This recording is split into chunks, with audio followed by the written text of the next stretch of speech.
vamos a ver al gran, al maestro, al genio, al profe Diego Barovero. Hace mucho tiempo que se habla de la decadencia argentina.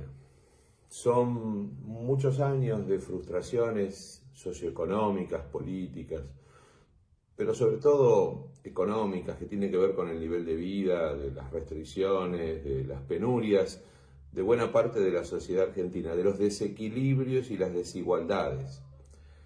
Y algunas veces hemos escuchado, haciendo un parangón con lo que en su momento escribió el exquisito intelectual y premio Nobel Mario Vargas Llosa, la pregunta: ¿cuándo se jodió el Perú?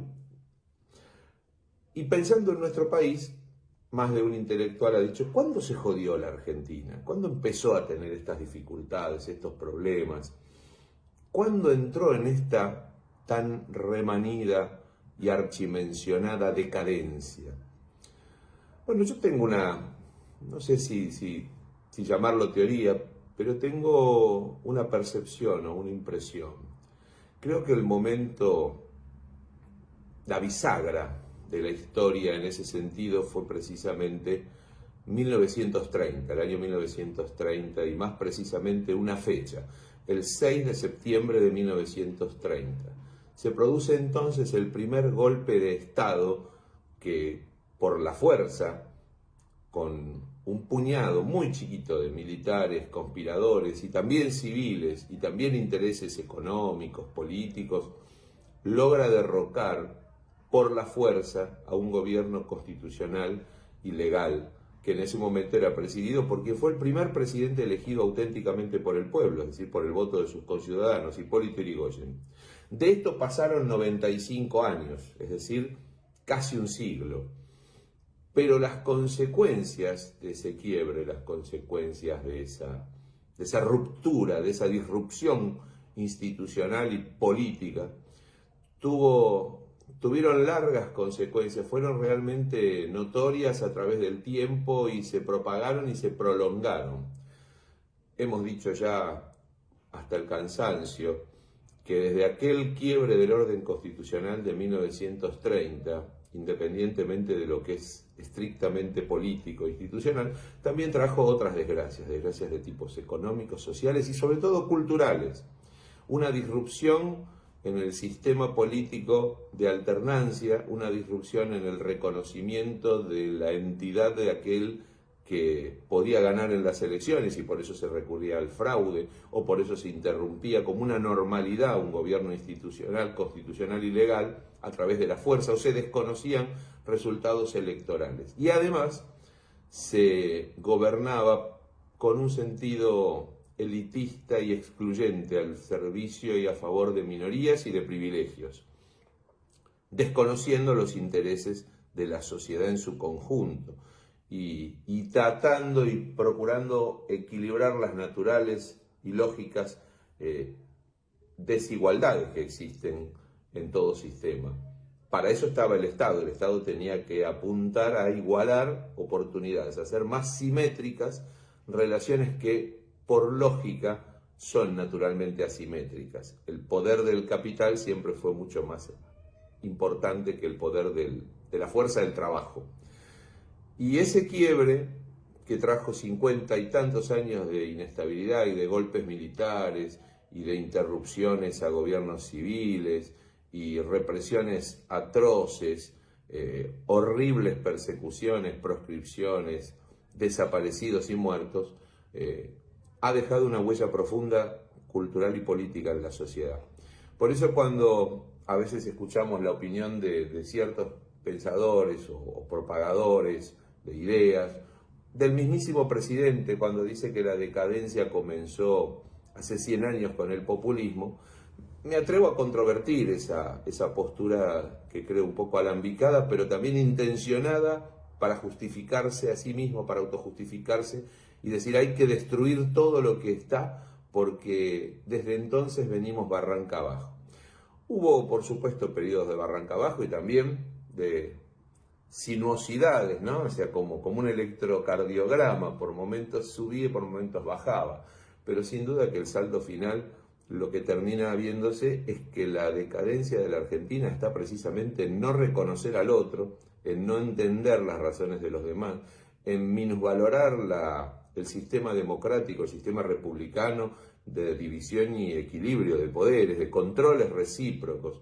Nadie puede enojarse cuando el Congreso, en ejercicio de facultades legítimas y constitucionales, rechaza un decreto de la presidencia. Porque esa es la alternativa, ese es el funcionamiento. Las mayorías gobiernan, las minorías controlan, pero cuando está previsto la forma de controlar al poder, está previsto por la Constitución, que es sabia y que data de mucho más atrás, data de mediados del siglo XIX, es decir, de cuando se pensaba la Argentina para el futuro.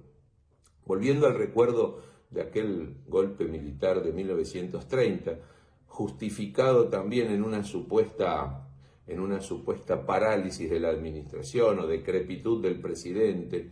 El presidente tenía la legitimidad electoral de un mandato entonces de 6 años y de una mayoría electoral que le había llevado alrededor del 60% de los electores.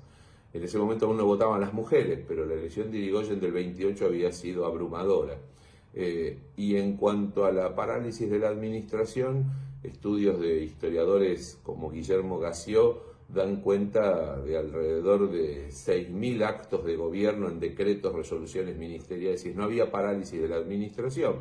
Lo que había era una crisis, seguramente como consecuencia del crack de la bolsa de Nueva York en 1929, y que también tuvo consecuencias. Empezaba de alguna manera la globalización. Y también tengamos en cuenta que si la Argentina estaba en crisis o había entrado en decadencia, mal podríamos tener en cuenta que el Producto Bruto Interno de la Argentina para justamente el mes de septiembre de 1930 representaba el 50% de todo el PBI de América, de Sudamérica. ¿Qué quiere decir esto? Que la pujanza de la economía argentina estaba ahí.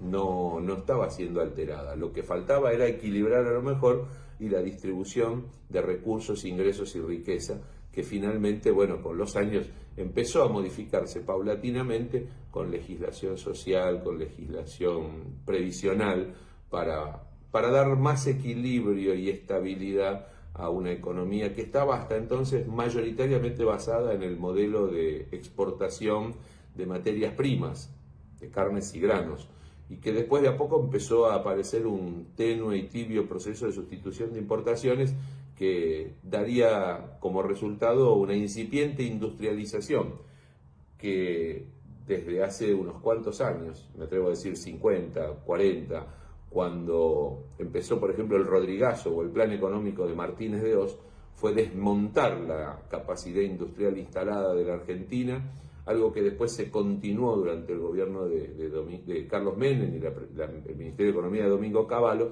y que estamos viendo ahora de nuevo, una economía financiera basada en el endeudamiento y que en realidad privilegia actividades como el extractivismo o como la actividad financiera y de servicios en detrimento de la industria, del trabajo y la producción.